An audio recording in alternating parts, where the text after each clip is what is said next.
제가 수석도 저희 학교 동창이라서 알고 차석도 제가 알거든요. 둘 다 2년. 저도 14등인데 2년 공부해서 붙었고 저는 이제 비전공이었고 주변에 준비하는 분이 한 분도 없었어요. 저희는 야자를 해본 적이 없어요. 공부를 제대로 해본 적이 없는 거죠. 한마디로 말하면. 처음에 근데 책을 펼쳤는데 정말로 조사 빼고 이해할 수 있는 게 없었어요. 제일 중요하게 지켰던 거는 루틴이거든요. 합격의 비기라고도 할 수 있는데 성적만 공유하면 애가 우울해가지고 보다 못해서 내가 이렇게 하고 있는데 해볼래? 했는데 그때부터 점수가 진짜 많이 올라갔어요. 여러분들이 인생을 걸고 시험을 준비하는 건데 이 정도 결과는 내겠다는 생각을 해야지 된다고 저는 생각을 해요.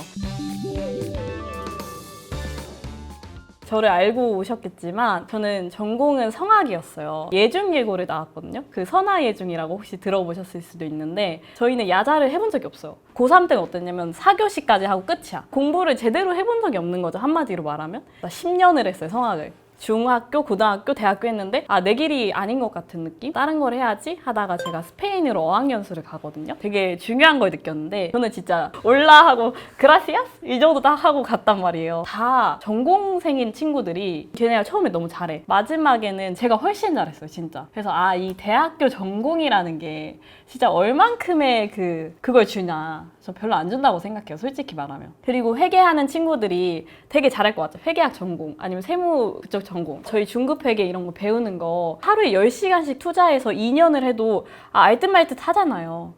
그거를 그냥 교수님이 이렇게 이러면서 이렇게 뭔지 아시죠? 교수님도 그렇게 가르치잖아요. 이렇게 해서 이렇게 가르치시는데 그거 한두 시간 일주일에 배워서 얼마나 알겠어요. 그러니까 차대변 안다고 생각하시면 돼요. 그거 이기는 데에는 제가 보기엔 3개월? 그 정도 생각하시면 되고 왜냐면 제가 그 스페인어 이기는데 3개월 걸렸거든요. 이 시험은 절대량이 있어요. 합격을 위한 절대량. 그래서 그 절대량을 채워야 되는데 제가 보기에는 10회독이라고 흔히들 말하는 그건 것 같거든요.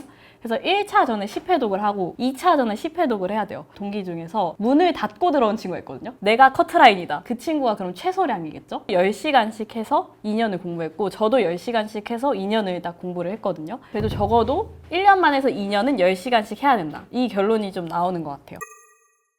시험을 하면서 제일 중요하게 지켰던 거는 루틴이거든요. 공부 루틴. 저는 그래서 어떻게 했냐면 아침 공부를 좀 중요하게 생각을 했어요. 아침에 일단 스터디원을 한 명 만들어서 6시 반에서 7시 일어나자마자 그 스톱워치를 딱 찍는 거예요. 그걸 서로 카톡에 보내고 세수도 안 하고 일단 공부를 하나 해요. 한 30분. 제일 하기 싫은 걸 저는 했거든요. 예를 들어 조특법이라든지 하고 나서 딱 다시 보내요. 이제 세수하고 하루를 시작을 하는 거죠. 내가 제일 하기 싫은 거를 했고 조금 해놨다는 그 안심이 들거든요.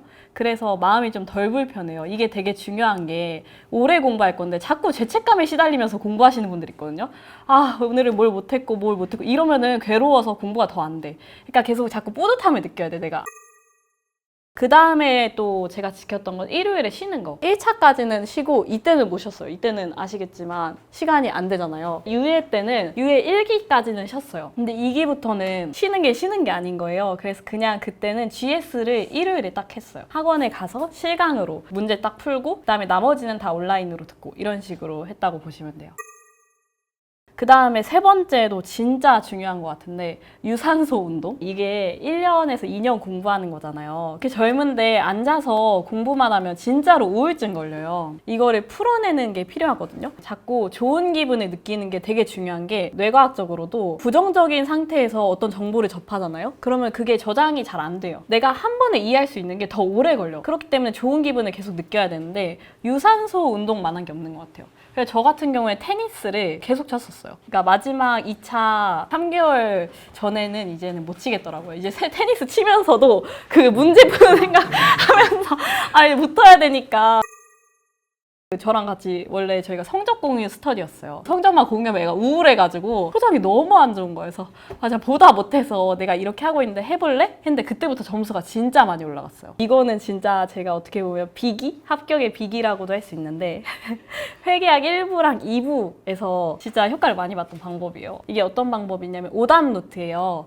별거 아니죠. 오답 노트를 어떻게 만들어야 되냐면 팁이 있어요. 절대 종이로 만드시면 안 되고 워드로 만드셔야 돼요. 워드나 아니면 뭐 한글이나 편한 거. 단원을 이렇게 짝짝 나눠요. 회계학 1부랑 2부는 단원이 있잖아요. 회독을 하면서 풀면서 자기가 틀린 문제 있죠. 문제를 다 옮겨 적으면 안 되고 거기서 틀린 부분이 있을 거예요. 예를 들어서 임원의 퇴직금 한도를 계산을 하는데 직무발명 보상금을 거기에 포함을 해서 계산을 해서 틀렸어. 그러면 딱 그렇게 쓰는 거죠. 임원 퇴직금 한도 계산 땡땡하고 직무발명 보상금은 전액 제외. 이렇게만 딱 한 줄을 쓰는 거예요. 그런 식으로 이제 오답 노트를 정리를 쫙 해나가는 거예요. 이거 회독을 돌리면서. 그리고 나서 다시 풀잖아요. 근데 그게 또 틀리거든요.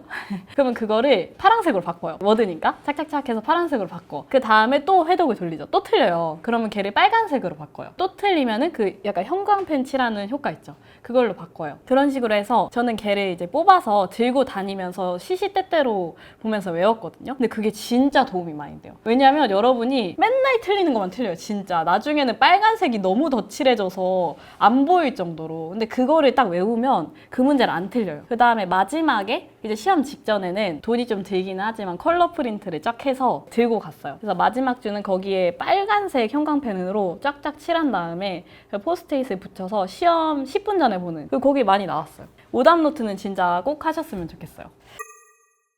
스터디 같은 경우에는 회계학도 좋지만 세법학에서 정말 효과를 발휘하는 것 같아요. 좋은 스터디가 있고 나쁜 스터디가 있는데 나쁜 스터디는 뭘 것 같아요? 나쁜 스터디? 썸? 썸 하면 절대 안 돼요, 여러분.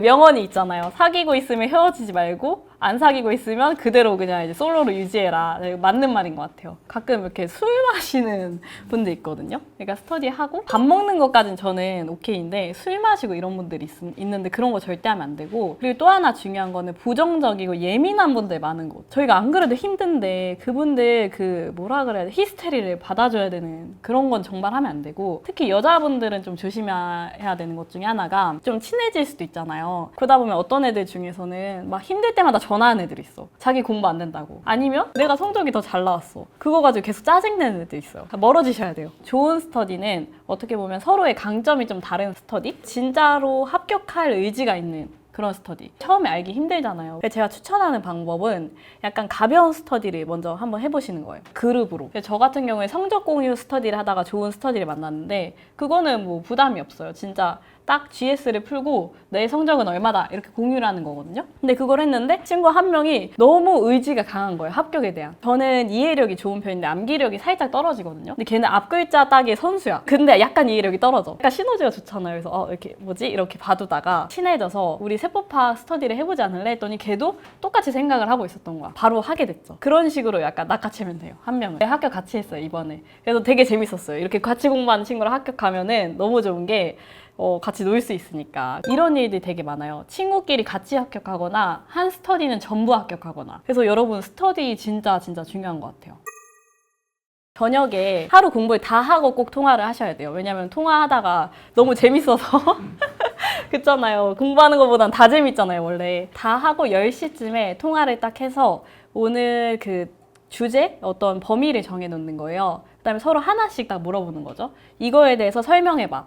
그러면 세법학은 진짜 휘발성이 강하잖아요. 근데 자기가 혼자 읽고 그 다음에 쓰면서 좀 외우고 설명까지 한번 하면 확실히 휘발성이 좀 낮아져요. 그리고 또 좋은 게 설명 못하면 되게 부끄럽잖아요. 그러니까 좀 열심히 하게 돼요. 그 다음에는 걔한테 물어보는 거죠, 다른 거를. 근데 걔가 설명하는 걸 또 듣잖아요. 사람마다 이해하는 게 되게 달라요, 세법학이. 걔가 설명한 방식으로 저도 이해하면서 그게 더 인상 깊게 남는 경우도 있어요.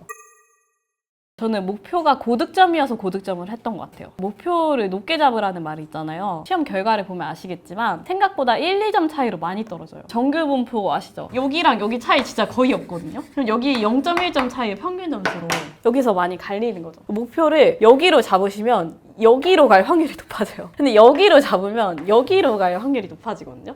이러면 합격이에요. 그러니까 다 몰라서 틀리는 게 절대 아니에요. 2, 3년 공부하신 분들이 다 모를 리가 없어요. 마지막 한 끝에서 틀리는 거거든요. 저는 이게 모의고사에서만 그럴 줄 알았는데 시험을 보고 나서도 어쨌든 14등을 했으니까 평균이 한 72점, 3점 이랬는데 어떤 문제 30점을 통으로 날려도 붙을 점수였어요. 여러분들이 인생을 걸고 시험을 준비하는 건데 이 정도 결과는 내겠다는 생각을 해야지 된다고 저는 생각을 해요. 가성비 합격도 좋은데 그게 마음처럼 되는 건 아니니까. 가성비 하다가 1년 더 안 할 수가 있거든요. 하나 더 말씀드리고 싶은 거는 공부하는 과정에서 결정하거나 마음 상태 같은 게 달라질 때 목표를 생각해 보면 되게 좋은 것 같아요. 모든 것을 합격하는 거에 맞춰서 결정을 하는 거예요. 스터디를 했어. 상대가 너무 잘해. 제가 하는데 쪽팔려서 하기가 싫어. 근데 목표를 딱 생각하는 거야. 내 목표는 뭐야? 합격이죠. 그러면 쪽팔린 게 중요한 게 아니야. 얘를 만난 게 너무 행운인 거지. 그런 식으로 다 결정을 하셔야 돼요. 지금 잠깐 쉬고 싶어. 근데 이 쉬는 게 목표에 맞는 행동일 수도 있어요. 내가 너무 무리하고 지금 안 쉬면 감기 걸려서 일주일 동안 망할 것 같아. 그럼 쉬어야죠. 근데 그게 아니라 그냥 잠깐 드는 생각이야. 그럼 당연히 쉬면 안 되죠. 이런 식으로. 그런 경우도 많이 봤어요. 문제를 풀기는 푸는데 명확하게 채점을 안 해. 그러니까 대충 채점해. 왜냐면 틀리는 게 무서워서. 뭔 바보 같은 짓이죠? 지금 틀려야 다음에 맞출 거 아니에요.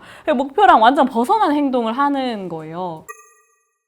그런 거를 항상 생각하시면서 여러분들이 진짜 귀중한 걸 투자하고 있다. 내 인생에서 가장 빛나는 시간 투자하고 있으니까 내 기분, 그냥 내가 잠깐 느끼는 그런 약간 내가 작은 느낌 이런 거는 다 이겨내셨으면 좋겠어요. 그리고 진짜로 이기셨으면 좋겠어요. 결론으로는. 네, 제가 준비한 건 일단 여기까지입니다.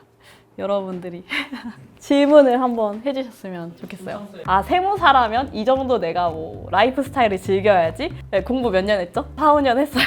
근세를 짧게 해서 1, 2년 했어요. 그 다음에 개업을 한다고 쳐요. 한 5년 걸렸어요. 얼마나 걸렸을까요? 그죠? 10년에서 12년에 걸려서 이제 드디어 내가 사업자로서 뭔가 좀 가져간다. 나 세무사인데 돈이 없어. 그러니까 돈이 없는 거 현실이잖아요. 그러니까 고시원 사는 세무사야 뭐 약간 이런 느낌? 알고 들어오셔라. 그 말을 꼭 해드리고 싶어요. 소개팅이라든지 아니면 좀 더 극단적인 예시로는 결혼을 계속 반대하셨어. 예를 들어서 아는 남자 세무사님인데 붙자마자 허락을 해주시더라고요. 세무사야? 사위? 세무사 사위? 너무 좋다. 이런 게 솔직히 어른들은 있기 때문에 저는 아직 어려서 그런지 이성을 만날 때 있죠. 정말 좋은 것 같아요, 사실. 그리고 여자분들 걱정하시잖아요. 내가 30 돼서 합격하고 32살 돼서 합격하면 결혼하고 이거 언제 다 하지? 제가 생각하기에는 제 언니들, 저보다 언니 합격하신 분들 보면은 좋아하세요. 세무사 며느리라고 하면은 좋아하지 않는 집은 못 본 것 같아요. 특히나 세금을 많이 내본 집안에서는. 어떤 뜻인지 아시겠죠? 저희가 사실 경력이 없잖아요. 공부는 열심히 했지만. 그래서 딱 세무부인에 들어갔는데 20년, 30년 과장님, 팀장님들이 있으시거든요. 근데 그런 분들이 저한테 그래도 세무사님, 그래도 존댓말을 써주시는 거. 어쨌든 초년생인데 대접받으면서 처음부터 일을 한다. 어쨌든 세무사라는 명함이 주는 힘이 있어요. 빨리 그리고 확실하게 붙으면 장점밖에 없는 시험인 것 같기는 해요. 제 동기들 중에서 적성에 안 맞는 내가 세무사 안 하고 싶다 이런 친구도 있거든요. 황당하잖아요. 지금 2, 3년 준비해서 들어왔는데 근데도 세무사라는 자격증이 딱 있으면 어쨌든 원하는 기업을 가더라고요. 대기업이라든지 실무 경력을 한 2, 3년 쌓으면 진짜 경력직으로 진짜 다 갈 수 있다고 보시면 돼요. 한 동차 합격을 했어요. 1년 반 해서. 그럼 이보다 가성비 좋은 거는 없는 거죠, 어떻게 보면. 요즘 취준도 2년은 하는데.